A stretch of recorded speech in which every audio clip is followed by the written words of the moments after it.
Do you recall the scene in the film Fast Times at Ridgemont High where Phoebe Kate emerged from the pool wearing a bright red bikini? For decades, millions of male viewers were enthralled with a moment that lasted only a few seconds, but it went on to become a pop culture legend. But at the pinnacle of her fame, when her name was well known throughout Hollywood, Phoebe abruptly left the limelight to wed a man 16 years her senior and was permanently removed from the screen. What became of Phoebe Cates then? And who was the man that forced Phoebe to abandon her successful career? In this video, join us as we delve into the mysteries and forgotten tales.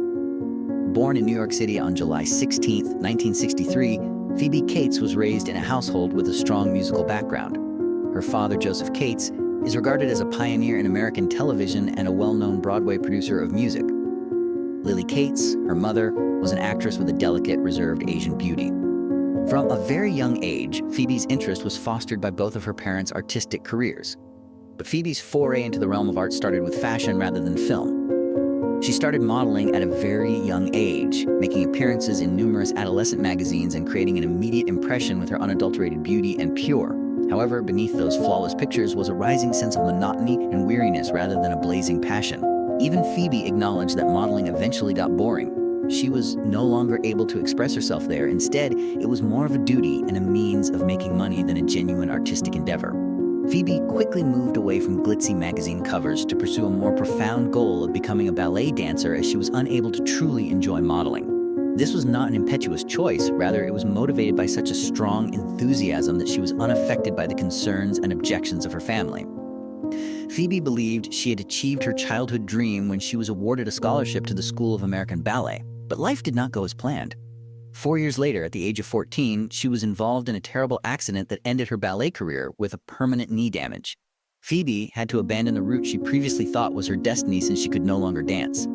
For someone so young, this was not just a physical loss, but also a significant emotional upheaval. Following her forced departure from ballet, Phoebe Cates went through a period of introspection as she looked for a new path to replace her lost goal. She gradually came to the conclusion that acting might be the next appropriate path, bringing with her an artistic foundation and discipline from years of dance instruction. Moving from dance to film was not unusual at the time, and in order to continue fostering her creative interest, Phoebe chose to pursue an acting career due to her innate skills.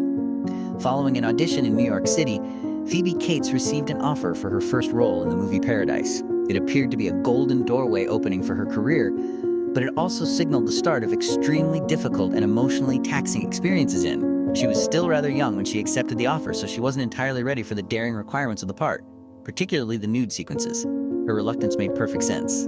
However, she chose to take on the challenge, one whose emotional ramifications she probably did not anticipate at the time. After receiving encouragement from her father, who had extensive experience of the entertainment industry. Filmed in Israel between March and May of 1981, the film has a romantic adventure flair with a Blue Lagoon-inspired plot. In addition to playing the lead in the movie, Phoebe performed the theme song and put out an album of the same name, which was a reflection of her early desire to have a diverse professional persona. Nevertheless, a young actress like her could hardly have predicted the pressures that lay beneath those poetic sequences. At the age of 17, performing fully naked scenes was both a psychologically delicate experience and a professional one. Phoebe discussed her difficulties while switching from modeling to acting in an interview from 1982. She had always maintained control over her appearance in front of the camera and fashion, but she found it challenging to completely lose herself in the character's emotions when acting. Over time, her lack of expertise and preparation caused her to feel out of control during the process. When she learned that the filmmakers had utilized a body double for several intimate, delicate shots without telling her, she became even more disappointed. She felt deceived and her trust was damaged. Later on, she acknowledged that regret was inevitable. As a result of the expensive lessons she had learned from her own experience, Phoebe openly declared that she would never take part in a project of this nature again. Willie Ames, her co-star, said that she was so depressed after the movie that she even declined to participate in promotional events in an effort to put the bad memories behind her. Even nevertheless, it is indisputable that Paradise was the first significant piece of that made Phoebe Cates famous. More significantly, it demonstrated how she faced her errors, grew from them, and progressively changed her career route with more caution. This signaled the start of a new chapter in her career, one that was more daring, self-assured, and characterized by a stronger sense of self. Phoebe made an appearance in Fast Times at Ridgemont High at the end of 1982, a movie that soon came to represent American popular culture. It provided a genuine representation of school life, adolescent relationships, and the youth of that era's yearning for self-discovery. Phoebe Cates' portrayal of Linda Barrett, a sensual, self-assured girl who was also real and relatable, let her stand out as an indelible presence in that vibrant and colorful image. Phoebe was able to make a lasting impact on spectators by combining her innate beauty with subtle acting. The moment she emerged from the pool in a red bikini transcended the bounds of a typical film scene and became a legendary picture of 1980s cinema that is remembered by generations. But Phoebe's personal experience, as well as the role's visual effect, were what really set it apart. She acknowledged that this was one of the few movies that made her feel joyful, free, and really herself, while acting in contrast to the pressure she had previously experienced. She was able to play the role with ease, adding emotional nuance to her alluring figure. 1983 was a significant turning point in Phoebe Cates' artistic career after the enduring influence of her previous parts, as she became a face that held both delicate beauty and an almost enigmatic allure to audiences of the period. Phoebe was much more than simply when she joined the teen comedy Private School, where she starred with Betsy Russell and Matthew Modine. Her lovely presence was added for cinematic charm. From the viewpoint of today's older male audiences, she represented a time in Hollywood when beauty didn't need to be overdone. Instead, it could be seen in the way a character moved around the frame with such naturalness that it seemed almost unreal. At a private school, Phoebe made her own unique impact through a presence that was both innocent and mischievous, despite the fact that the plot leaned significantly toward light entertainment and was even rather risky by the standards of the time. More significantly, she continued to perform. The two songs she sang for the soundtrack, Just One Touch and How Do I Let You Know, marked the beginning of a new chapter in her career and an obvious attempt to establish herself as a multifaceted artist in a more competitive Hollywood. Those who grew up in the 1980s might be able to relate to the sensation of seeing a well-known face on screen start singing. It was more than just amusement, it was an indication of ambition and a willingness to push boundaries.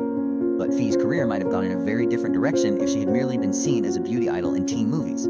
For this reason, when she chose to experiment with television through the miniseries Lace, which was based on Shirley Conran's book, 1984 became a significant turning point.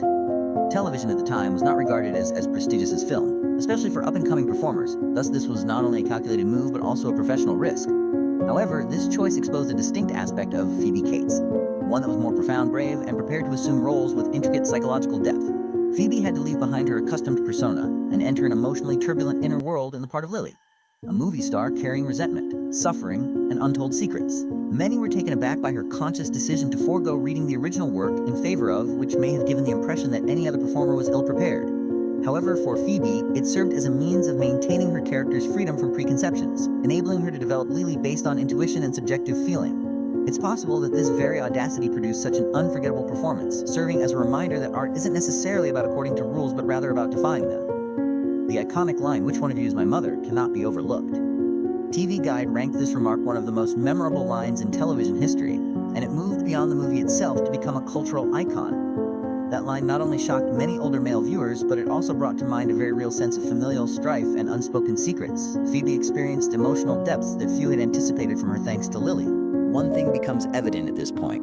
Beneath the beauty that once won over so many people's hearts was a serious artist who was prepared to venture into challenging ground in pursuit of the real meaning of performing. When Phoebe Cates starred in the Steven Spielberg-produced movie Gremlins, it was one of the most significant turning points in her career. For viewers who experienced 1980s cinema, Gremlins was more than just amusement. It was a genuine cultural phenomenon, with fusing fantasy, horror, and humor into a novel and unforgettable experience. In that setting, Phoebe played Kate Berenger, a character with a distinct emotional depth who wasn't really loud or dramatic. She relied on subtlety in her eyes, voice, and emotional delivery rather than dramatic acts or music. This demonstrated that she could genuinely enthrall viewers with her acting talent and helped her gradually emerge from the shadow of her previous performances, where beauty was frequently prioritized. Gremlins became the highest-grossing movie of Phoebe's career due to its enormous success, which also raised her profile. In Hollywood, which is constantly looking for hot names to maintain box office appeal, this was the time when any star would normally push forward to ascend even farther. In fact, Phoebe made a comeback in Gremlins 2, the new batch as Kate, a decision that was seen to be sensible in order to keep her in the commercial mainstream. However, Phoebe's departure from the conventional Hollywood career route caused many people, particularly older male audiences, to pause and consider. She subsequently moved toward a completely different setting, the theater stage, rather than continuing to profit from her accomplishment in movies. Theater, especially off-Broadway, did not provide the same level of renown or financial reward as movies, so this was not an easy decision. However, it was here that Phoebe appeared to discover a sense of sincerity and a genuine connection to the art of acting that Hollywood was unable to provide. the Joseph Papp Public Theater, a venue renowned for experimental pieces and artistic depth, hosted her off-Broadway premiere in The Nest of the Woodgrouse in 1984. This was more of a return to the core, where an actor must confront the audience with their own skills and feeling rather than relying on special effects, cameras, or editing. Phoebe once said that she had never felt so liberating as she did while standing on stage. Because Broadway's lighting aren't usually as bright as Hollywood's, many people could find this hard to comprehend. However, the most important thing for a true artist is performing flexibility. 2 years later, she carried on performing on stage in David Henry Hang's play Rich Relations, which explored themes of family and individual identity.